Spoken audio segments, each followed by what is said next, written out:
Hello students, welcome again. और आज की इस वीडियो में मैं आपके लिए लेकर आई हूँ बेटा कार्यपत्र 4 और विषय क्या है, हिंदी। ठीक है। और कक्षा 8 के बच्चों के लिए ये वर्कशीट है जो कि शिक्षा निदेशालय की तरफ से आपके लिए 1 अक्टूबर 2020 के लिए शेड्यूल की गई है। और हिंदी की बेटा ये आपकी वर्कशीट है और चैप्टर कौन सा है हमारा, लाख की चूड़ियाँ। यहाँ पर आप अपना नाम और यहाँ पर कक्षा अध्यापक का नाम लिखेंगे। चलिए बच्चों स्टार्ट करते हैं इसको रीड करना। बच्चों, जब बहुत दिनों के बाद लेखक जो है गांव आया तब बदलू और लेखक के बीच जो बातचीत हुई उसी को हम इस कार्यपत्रक में पढ़ेंगे और नीचे दिए गए प्रश्नों के उत्तर लिखने का प्रयास करेंगे। तो यहाँ तक सभी बच्चों ने जो है पहले जो कार्यपत्रक आए हैं उसमें पढ़ लिया कि किस तरह बदलू जो है वो लाख की चूड़ियाँ बनाता है और लेखक उनसे चूड़ियाँ बनवाता है। अब लेखक जो है वो बहुत दिनों के बाद गांव आया है तो उन दोनों की कुछ बातचीत यहाँ पर होती है, तो इसको हम पढ़ेंगे। नमस्ते बदलू काका, मैंने कहा। नमस्ते भैया, उसने मेरी नमस्ते का उत्तर दिया और उठकर खाट पर बैठ गया। तो बच्चों जो लेखक हैं वो जो है बदलू काका के पास जाते हैं तो जाके नमस्ते करते हैं और वो भी नमस्ते का जवाब देते हैं, परंतु उसने मुझे पहचाना नहीं और देर तक मेरी ओर निहारता रहा। तो उन्होंने उनको नहीं पहचाना क्योंकि बहुत दिनों के बाद लेखक वहां गए थे। मैं हूँ जनार्दन, तो इसमें लेखक अपना नाम बताते हैं, मैं हूँ जनार्दन काका। ठीक है। उनके पास से आपके पास से गोलियां बनवा कर ले जाता था। मैंने अपना परिचय दिया। बदलू फिर भी चुप रहा, मानो वह अपने जो स्मृति पटल है यानी जो अपनी बेटा उसको जो भूल गया है उसको याद करने की कोशिश कर रहा है। स्मृति पटल पर अतीत के चित्र उतार रहा हो, अतीत यानी जो पास्ट में जो बातें हुई थी उनको याद कर रहा हो। तब वह एकदम से बोल पड़ा, आओ आओ लला बैठो। तो वो लेखक को लला कह के पुकारते हैं, तो क्या कहते हैं कि आओ आओ लला बैठो, यानी उनको याद आ गया। बहुत दिनों बाद गांव आए हो? हाँ, इधर आना नहीं हो सका काका, मैंने चारपाई पर बैठते हुए उत्तर दिया। कुछ देर जो है फिर शांति रही। मैंने इधर उधर दृष्टि दौड़ाई, न तो मुझे उनकी मचिया ही नजर आई। मचिया सभी बच्चे जानते हैं ना, जिन पर वो बैठते थे वो क्या थी, मचिया।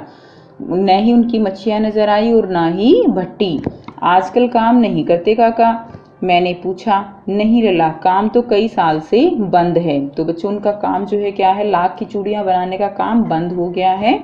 मेरी बनाई हुई चूड़ियाँ कोई पूछे तब तो, यानी यहाँ पर जो है बदलू बता रहे हैं कि अब उनका व्यापार जो है बंद हो गया है। क्यों बंद हो गया है? क्योंकि उनकी बनाई हुई चूड़ियाँ अब वो डिमांड में ही नहीं रही। गांव गांव में कांच का प्रसार हो गया है। कुछ देर वह चुप रहा, फिर बोला, मशीन युग है ना लला, आजकल सब काम किससे होता है, मशीनों से होता है। खेत भी मशीनों से जोते जाते हैं और फिर जो सुंदरता कांच की चूड़ी में होती है लाख में कहाँ संभव है। तो वो जो है रीजन बताते हैं कि क्यों लोग कांच की चूड़ियों को प्रेफर करने लगे हैं। लेकिन कांच बड़ा खतरनाक होता है, बड़ी जल्दी टूट जाता है, मैंने कहा।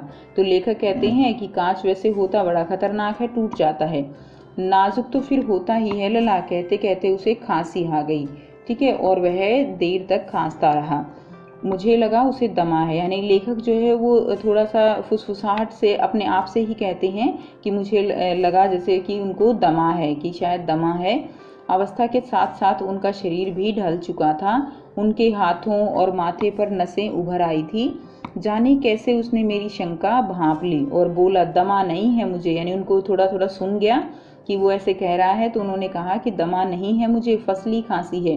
फसली खांसी बेटा जैसे जो फसल है जब वो कटती है तो उस समय जो धूल उठती है उसके कारण हमें खांसी और जुकाम इस तरह की बीमारियां हो जाती हैं। तो वो यही बात बताते हैं कि मुझे क्या है, फसली खांसी है, यही महीने 2 महीने से आ रही है, 10-15 दिन में ठीक हो जाएगी। मैं चुप रहा। मुझे लगा उसके अंदर कोई बहुत बड़ी व्यथा छिपी हुई है, यानी वो अंदर से जो है बहुत दुखी हैं। मैं देर तक सोचता रहा कि इस मशीनी युग ने कितने हाथ काट दिए हैं। कुछ देर फिर शांति रही जो मुझे अच्छी नहीं लगी, यानी फिर दोनों चुप हो गए। आम की फसल अब कैसी है काका? तो वो आम की फसल के बारे में पूछते हैं। कुछ देर पश्चात मैंने बात का विषय बदलते हुए पूछा, अच्छी है लला, बहुत अच्छी है, उसने लहक कर उत्तर दिया। और अंदर अपनी बेटी को आवाज़ दी, अरे रज्जो लला के लिए आम तो ले आ। तो उन्होंने जो है अंदर अपनी बेटी को बुलाने के लिए आवाज़ दी। उनकी बेटी का नाम क्या है? रज्जो। तो उन्होंने कहा कि आम तो ले आ। फिर मेरी ओर से मुखातिब होकर बोले, माफ़ करना लला, तुम्हें आम खिलाना भूल गया था। नहीं नहीं काका, आम तो इस साल बहुत खाए हैं। तो लेखक कहता है कि आम इस साल बहुत खाए हैं।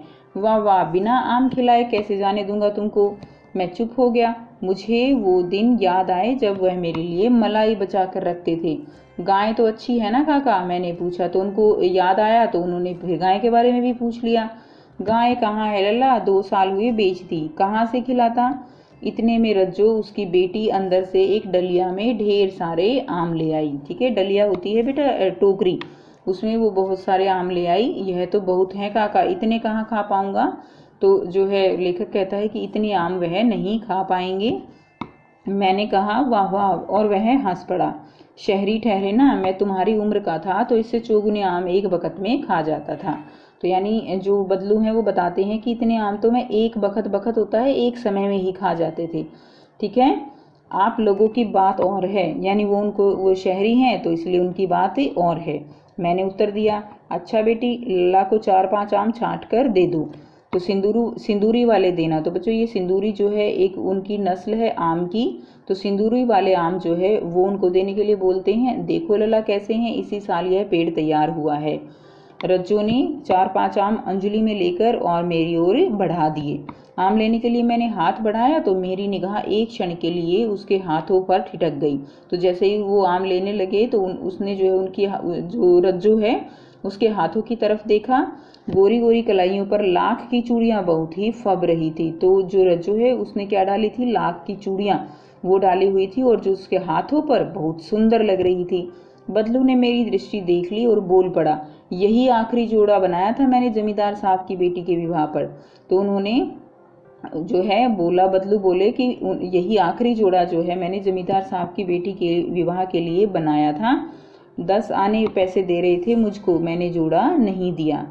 कहा शहर से ले आओ। तो यानी यहाँ जो इन लाइनों में जो दिखाई दे रहा है बेटा, ये बदलू की मन की व्यथा दिखाई दे रही है कि वो अंदर से कितने परेशान हैं कि जमींदार की बेटी के विवाह के लिए बनाया, लेकिन फिर जब उनका काम बंद हो गया तो उन्होंने जो है उनको वो जोड़ा नहीं दिया और कहा कि शहर से ले आओ। मैंने आम ले लिए और खाकर थोड़ी देर पश्चात चला गया।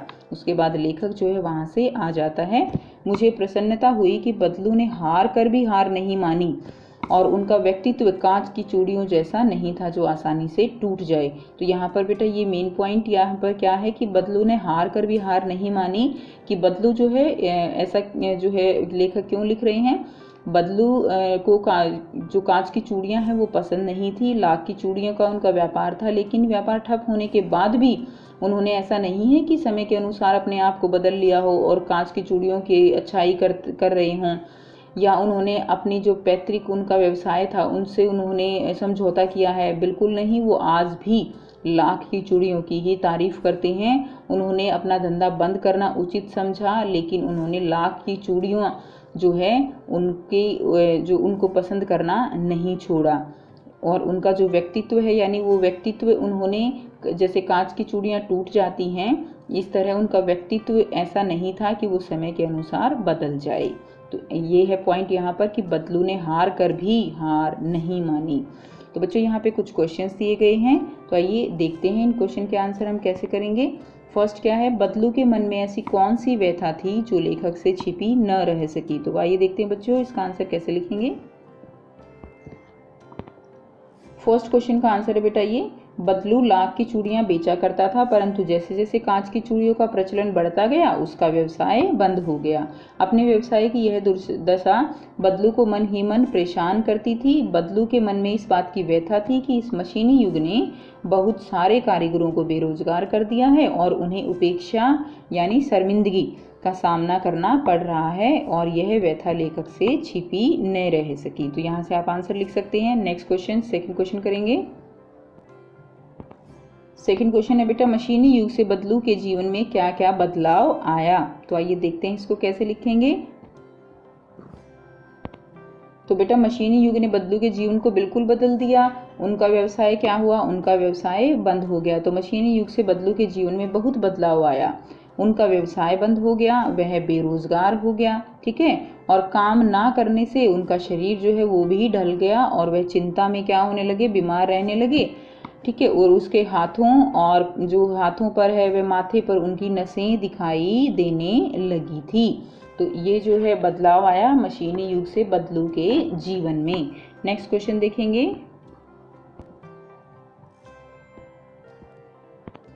प्रश्न 3 क्या है, मशीनों के आने से हमारे जीवन में क्या बदलाव आए हैं, मशीनों से होने वाली 2 हानियां और 2 लाभों के बारे में लिखिए। तो बच्चों मशीनों से जो है हमारे जीवन में बहुत बदलाव आए हैं। मशीनें जब नहीं थी तो हमें कार्य करने में बहुत ज़्यादा समय लगता था, लेकिन अब मशीनों के आ जाने से हमारा जीवन जो है वो बदल गया है, हमें ज़्यादा समय नहीं लगता, जल्दी काम हो जाता है। तो हमें 2 हानियां और 2 लाभ लिखने हैं। तो आइए देखते हैं कैसे लिखेंगे।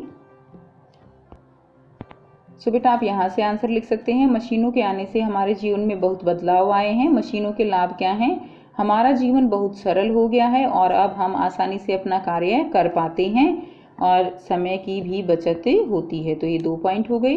अब देखिए मशीनी युग की हानियां क्या हैं, मशीनों के आ जाने से कारीगरों के हाथ से काम धंधा छिन गया है। फर्स्ट पॉइंट ये लिख देंगे बेटा। सेकंड लिखेंगे बेरोजगारी बढ़ गई है, ठीक है। तो ये 2 पॉइंट आप मशीनी युग की हानियों के बारे में लिख देंगे। नेक्स्ट क्वेश्चन करते हैं। प्रश्न 4 क्या है, बदलू ने हार कर भी हार नहीं मानी, यह लेखक को कैसे पता चला।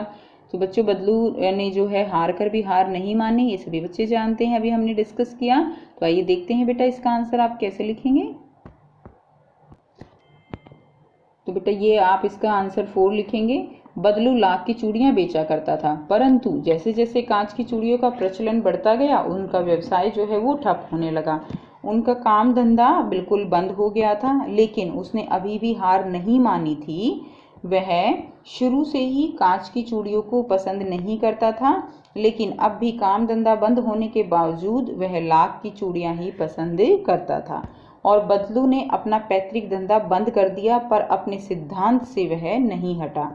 वह जानता था कि अब उसकी चूड़ियों की पूछ नहीं है, लेकिन हालातों से उसने समझौता नहीं किया। अपनी चूड़ी की साख की कीमत गिरने नहीं दी और उसने धंधा बंद करना ही सही समझा। इसलिए हम कह सकते हैं कि बदलू हार कर भी नहीं हारा। तो ये आंसर बच्चों आपको लिखना है। तो ये थी बच्चों आपकी हिंदी की वर्कशीट। आई होप आपको ये वर्कशीट बेटा क्लियर है। फिर भी कोई प्रॉब्लम है तो आप कमेंट करके पूछ सकते हो।